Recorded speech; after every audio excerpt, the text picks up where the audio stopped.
ನಮಸ್ತೆ ಸುರವೀಸ್ ಕ್ವೆಸೆಂಟ್ ರೆಸಿಪಿ ಚಾನೆಲ್ಗೆ ಮತ್ತೊಮ್ಮೆ ನಿಮ್ಮೆಲ್ರಿಗೂ ಸ್ವಾಗತ. ಇವತ್ತು ಚಪಾತಿ ದೋಸೆ ಅಥವಾ ಅನ್ನದ ಜೊತೆ ಬಾಡಿಸ್ಕೊಂಡು ತಿನ್ನಕ್ಕೆ ಅಥವಾ ಕಲ್ಸ್ಕೊಂಡು ತಿನ್ನಕ್ಕೆ ಕ್ಯಾಪ್ಸಿಕಮ್ ಮಸಾಲಾನ ತೋರಿಸ್ತಾ ಇದ್ದೇನೆ. ತುಂಬಾ ಈಸಿಯಾಗಿ ಆಗುತ್ತೆ ಅಂಡ್ ಸಖತ್ ಟೇಸ್ಟಿಯಾಗೂ ಇರುತ್ತೆ. ಸೊ ಹೇಗೆ ಮಾಡೋದು ಅನ್ನೋದನ್ನ ನೋಡ್ಕೊಂಡು ಬರೋಣ. ಅದಕ್ಕಿಂತ ಮುಂಚೆ ಏನೇನು ಇಂಗ್ರೀಡಿಯೆಂಟ್ಸ್ ಬೇಕು ಅನ್ನೋದನ್ನ ಫಸ್ಟ್ ನೋಡೋಣ.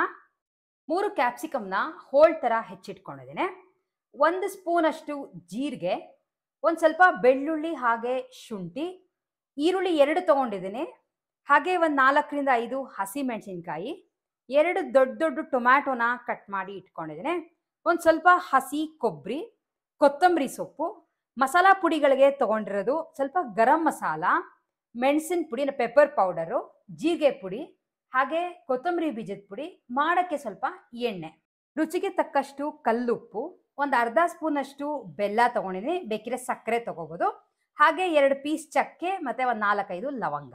ಸ್ಟಾರ್ಟ್ ಮಾಡೋಕ್ಕಿಂತ ಮುಂಚೆ ಟೊಮ್ಯಾಟೊ ಪ್ಯೂರಿ ಅಥವಾ ಮಸಾಲಾನ ರೆಡಿ ಮಾಡ್ಕೋಬೇಕಾಗತ್ತೆ. ಸೊ ಮಸಾಲ ಮಾಡ್ಕೊಳ್ಳೋಕೆ ಒಂದು ಮಿಕ್ಸರ್ ಜಾರ್ಗೆ ಕಟ್ ಮಾಡ್ಕೊಂಡಿರೋಂಥ ಟೊಮ್ಯಾಟೊ, ಹಸಿ ಮೆಣಸಿನ್ಕಾಯಿ, ಅರ್ಧದಷ್ಟು ಈರುಳ್ಳಿ, ಕೊಬ್ಬರಿ, ಶುಂಠಿ, ಬೆಳ್ಳುಳ್ಳಿ, ಒಂದು ಸ್ವಲ್ಪ ಜೀರಿಗೆ, ಸ್ವಲ್ಪ ನೀರು ಹಾಕೊಂಡು ಇದನ್ನ ಫಸ್ಟು ರುಬ್ಕೊಂಡು ಬರ್ತೀನಿ. ಕ್ಯಾಪ್ಸಿಕಮ್ ಮಸಾಲ ಮಾಡೋಕ್ಕೆ ಫಸ್ಟ್ ಒಂದು ಕಡಾಯಿಗೆ ಎಣ್ಣೆ ಹಾಕೋತಾ ಇದ್ದೀನಿ. ಒಂದು 2ರಿಂದ 3 ಟೇಬಲ್ ಸ್ಪೂನ್ ಅಷ್ಟು ಎಣ್ಣೆ ಕಾದಾದ್ಮೇಲೆ 1 ಸ್ಪೂನ್ ಅಷ್ಟು ಜೀರಿಗೆ, ಚಕ್ಕೆ, ಲವಂಗ, ಹೆಚ್ಕೊಂಡಿರೋಂಥ ಒಂದು ಈರುಳ್ಳಿ ಸ್ವಲ್ಪ ಕೆಂಪಾಗೋವರೆಗೂ ಫ್ರೈ ಮಾಡ್ತಾ ಇದ್ದೀನಿ. 1 ಚಿಟಿಕೆ ಅರಿಶಿನ. ಈರುಳ್ಳಿ ರೋಸ್ಟ್ ಆಗಿದೆ ಕಂಪ್ಲೀಟಾಗಿ. ಈಗ ಅದಕ್ಕೆ ಹೆಚ್ಚಿಟ್ಕೊಂಡಿರೋಂಥ ಕ್ಯಾಪ್ಸಿಕಮ್ನ ಹಾಕ್ತಾ ಇದ್ದೇನೆ.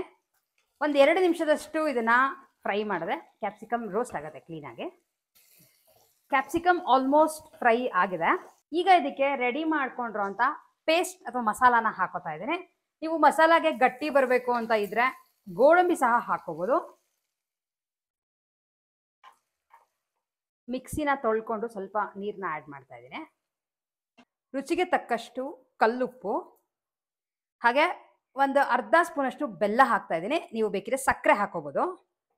ಈ ಮಸಾಲಾದು ಹಸಿ ವಾಸನೆ ಹೋಗೋವರೆಗೂ ಇದನ್ನ ಹಿಂಗೇನೆ ಕೈ ಆಡ್ತಿರ್ತೀನಿ. ಗ್ಯಾಸ್ ಮೇಲೆ ಸಣ್ಣ ಉರಿ ಮಾಡಿ ಇಟ್ಟಿದ್ದೀನಿ.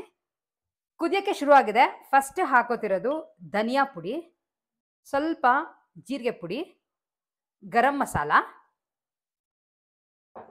ಹಾಗೆ ಸ್ವಲ್ಪ ಪೆಪ್ಪರ್ ಪೌಡರ್. ಹಸಿಮೆಣಸಿನ್ಕಾಯಿ ಹಾಕಿರೋದ್ರಿಂದ ನಾನು ರೆಡ್ ಚಿಲ್ಲಿ ಪೌಡರ್ನ ಆ್ಯಡ್ ಮಾಡ್ಕೋತಿಲ್ಲ. ನಿಮಗೆ ಜಾಸ್ತಿ ಸ್ಪೈಸ್ ಬೇಕು ಅಂದರೆ ಅದನ್ನು ಸಹ ಸ್ವಲ್ಪ ಆ್ಯಡ್ ಮಾಡ್ಬೋದು. ಒಂದು ಸ್ವಲ್ಪ ಆ್ಯಡೆಡ್ ಫ್ಲೇವರ್ ಹಾಗೆ ಟೇಸ್ಟ್ಗೆ ಸ್ವಲ್ಪ ಬೆಣ್ಣೆ ಹಾಕ್ತಾ ಇದ್ದೀನಿ. ಇದು ಆಪ್ಷನಲ್, ನಿಮಗೆ ಬೇಕಿದ್ರೆ ಹಾಕೋಬೋದು, ಇಲ್ಲಾಂದರೆ ಸ್ಕಿಪ್ ಮಾಡ್ಬೋದು. ಇದು ಚೆನ್ನಾಗಿ ಕುದ್ದು ಗಟ್ಟಿಯಾಗಿದೆ ಆ್ಯಂಡ್ ಗ್ರೇವಿ ಕನ್ಸಿಸ್ಟೆನ್ಸಿ ಸಹ ಬಂದಿದೆ. ಈ ಟೈಮಲ್ಲಿ ಗ್ಯಾಸ್ನ ಆಫ್ ಮಾಡ್ತಾ ಇದ್ದೀನಿ. ಆಫ್ ಮಾಡಿದ್ದಾದಮೇಲೆ ಕೊನೆಯಲ್ಲಿ ಸ್ವಲ್ಪ ಕೊತ್ತಂಬರಿ ಸೊಪ್ಪು. ನೀವುಗಳು ನೋಡಿದ್ರಿ ಹೇಗೆ ಕ್ಯಾಪ್ಸಿಕಮ್ ಮಸಾಲಾನ ಮಾಡೋದು ಅಂತ. ನಾನು ಮನೆಯಲ್ಲಿ ಸಿಗುವಂಥ ಸಿಂಪಲ್ ಇಂಗ್ರೀಡಿಯೆಂಟ್ಸ್ನ ಯೂಸ್ ಮಾಡಿಕೊಂಡು ಮಾಡಿದ್ದೀನಿ.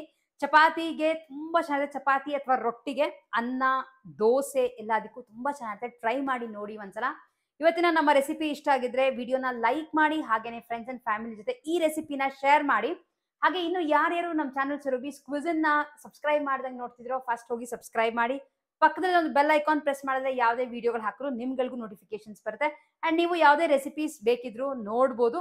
ಹಾಗೆ ನೆಕ್ಸ್ಟ್ ನಲ್ಲಿ ಯಾವ ರೆಸಿಪಿ ಮಾಡಲಿ ಅಂತ ಕಾಮೆಂಟ್ ಮಾಡಿ ತಿಳಿಸಿ. ಬರೀ ವೆಜಿಟೇರಿಯನ್ ರೆಸಿಪೀಸ್ ಮಾತ್ರನೇ. ಸೊ ನೆಕ್ಸ್ಟ್ ವಿಡಿಯೋಲಿ ಹೊಸ ರೆಸಿಪಿಯೊಂದಿಗೆ ಮತ್ತೆ ಮೀಟ್ ಮಾಡ್ತೀನಿ. ಅಲ್ಲಿವರೆಗೂ take care and stay healthy.